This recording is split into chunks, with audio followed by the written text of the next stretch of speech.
Jordan Mason in 2022 had 43 carries for the entire season, and he averaged 6.0 yards per attempt. 2023, he had 40 carries for the entire season. He averaged 5.2. Last night, he had 28 carries in one game and averaged 5.3. This gets back to the Mike Shanahan approach. I remember this, Devin, back when you were like 10 or 11 years old, when Mike Shanahan was coaching the Broncos and Terrell Davis went down with an ACL in the 1999 season after they'd won 2 Super Bowls in a row and they're trying to figure out what they're going to be post John Elway. All of a sudden, here comes Olandis Gary, 1,000 yards. Here comes Mike Anderson, 1,000 yards. And this is what's been weird about the 49ers, because they've embraced Christian McCaffrey. They've paid Christian McCaffrey. That defies what they've done, because their attitude has always been, we got somebody else. If this guy's hurt, if this guy wants to leave, if we trade him, whatever, we got somebody else. Clinton Portis, traded by the Denver Broncos to Washington. We got some. We're fine. We're fine. Because we have a system. There's so many running backs out there that can run the ball if you can trust them to hold on to it. You block for them. You trust them in blitz pickup. There's so many guys that can do it. And what Jordan Mason did last night, making $985,000 this year, man, Christian McCaffrey, like, it's a strange wrinkle for a team that is spread so thin financially. They got a lot invested at running back, and last night's game is a reminder that they probably don't need to. So the interesting thing to me is we look at the Green Bay Packers, look at the Baltimore Ravens. They have these backs. You look at Derrick Henry, look at Josh Jacobs. They're two special kind of running backs and how they run the ball. But I think as a defense, you have a very strong mentality to say which back is in the game. And I thought the Baltimore game, we really saw it of when Derrick Henry was in compared to when Justice Hill was in. It just felt like a totally different offense. And the defense, they are into it and they have a beat on it. So they talk about that. I remember being in huddles and we would be saying to who's in the game, which back's in the game, and understanding that. And once they go to play, the call sheet differs. Christian McCaffrey, Saquon Barkley, those are two different type of backs where they're always in the game. And when they're in the game, not much changes in what they can do. They can split out wide. They can run a wheel route. They can run routes that receivers runs. And when you have that, it's hard to match up. You don't always have a linebacker who can go out there and cover Christian McCaffrey or Saquon Barkley. You don't always have the guys up front who can take on the maybe 2 tight end run blocking, run scheme that allow these guys to run the ball in between the tackles and run outside. So I think having those guys, it just changes things up. As a defense, you understand, hey, these guys are unbelievable players. We have to come every single play. Shoot, we got to tell each other when they leave the game, because now it comes back down a little bit because of their ability to do so many different things on the field. I think for San Francisco, the unique thing is when Christian McCaffrey's not there, they also have a guy in Deebo Samuel. When he's on the field, you have to know where he's lining up, which I think creates a difference. But I understand why those two guys get paid at running back, because they just can do things that I don't think many other running backs can do. I think Breece Hall is a guy that has a little combination, but you even see the difference in how he can run routes compared to Christian McCaffrey and Saquon Barkley. But when you have the offensive line, when you have the play calling and play designing genius of Kyle Shanahan, you can pluck Jordan Mason off the bench. And look, maybe he's special too. Maybe if given an opportunity, true, week in and week out, if he could physically hold up. One of the things he said to Lisa Salters of ESPN last night was, I said to Christian, I don't know how the hell you do it. I don't know how you do it. You know, it hurts to get hit that many times as you're the battering ram, 28 carries in a game. But it's amazing to see with McCaffrey out, because it all happened so quickly. The news came that he was inactive. Nobody saw it coming. And again, at some point, I'm going to take a little step onto my soapbox, the same soapbox I stand on when I'm on the one you were standing on the other night when you were caught between the redwoods of Maria Taylor and Chris Sims. But it all happened so quickly. Like, there was this vibe, hey, maybe the Jets can pull this off. No Christian McCaffrey, Offensive Player of the Year last year. You take him out of the mix and everything that he does, maybe the 49ers can be had. Brandon Ayuk wasn't practicing until recently. Trent Williams held out. Maybe Jets defense, Aaron Rodgers is back. Maybe the 49ers are vulnerable. It's probably one of the reasons why they kept it under wraps, because they knew that if the Jets had a full and complete chance to think about this and plan and react, maybe they would be able to take down the 49ers. But it ultimately doesn't matter when you're getting your ass kicked up front.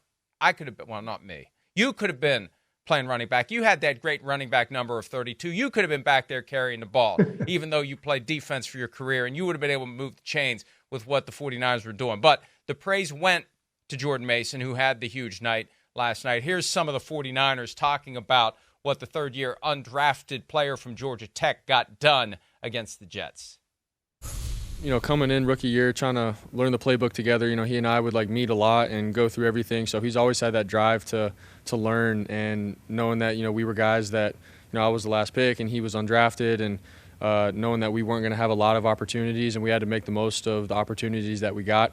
So he knew that, and we both did. And so to see him over the last 2 years, just push the envelope more and more every year, and then get an op, this year at camp and do well with it. And obviously in the first game of the season, he did great with it. So really, really excited for him. He's earned it, man. He's the kind of guy that it was not given to him. And so to see him go out and do what he did tonight, man, I'm so happy for him, and I know he's going to keep pushing. I thought he runs like he always does. I mean, when you get him the ball, he breaks tackles, usually gets more than we block for.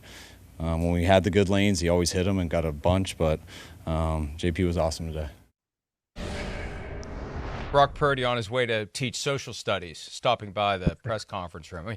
And it's funny to me, the range that we see of what quarterbacks wear to games, what they wear after games. But yeah, Mr. Purdy, we're here for class. We're at least he looks old enough finally after a few years to be the teacher, not one of the students.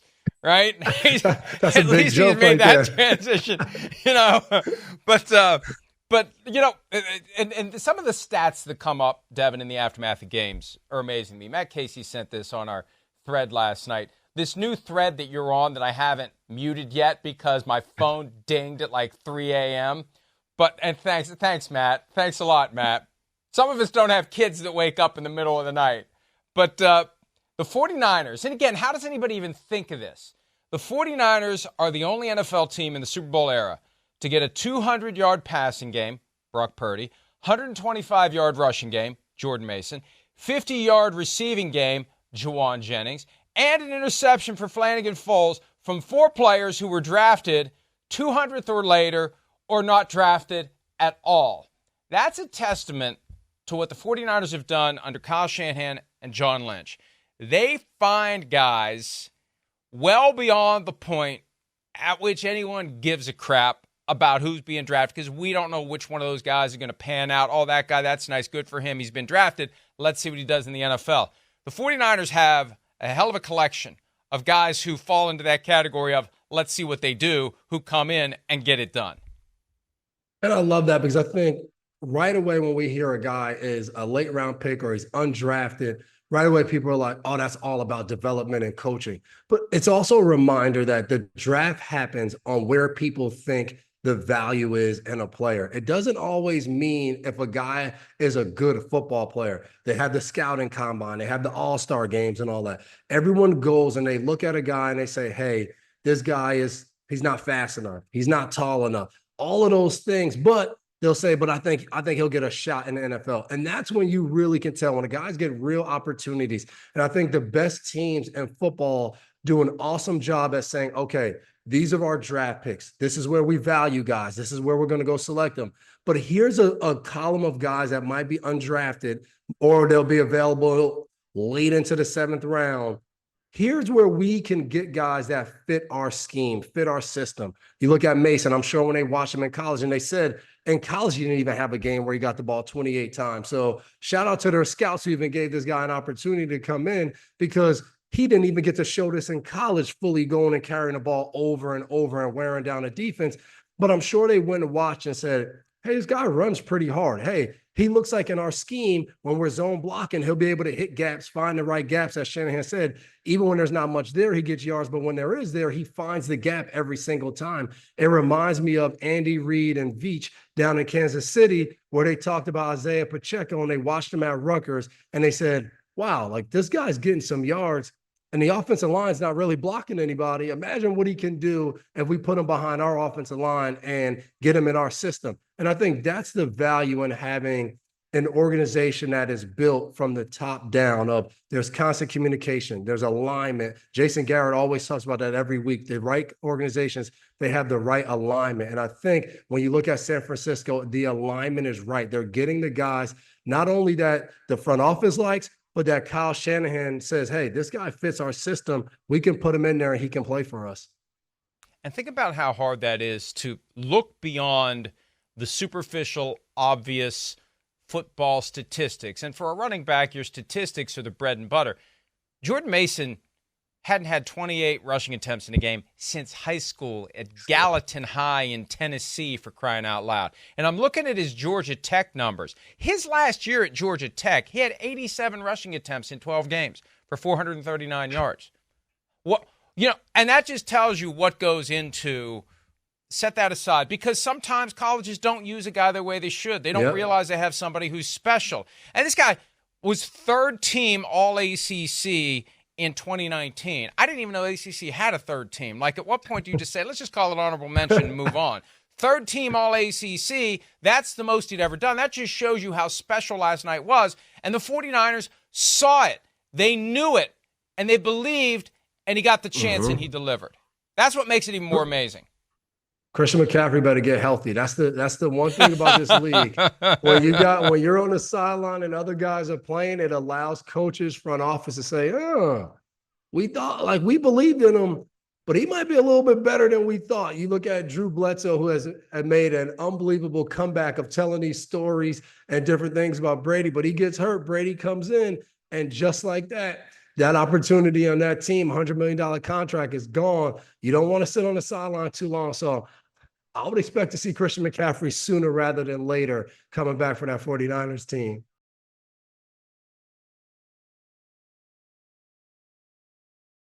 Hi, it's Mike Florio. Thanks for watching PFT on YouTube. Hit subscribe for the latest news and analysis from Pro Football Talk.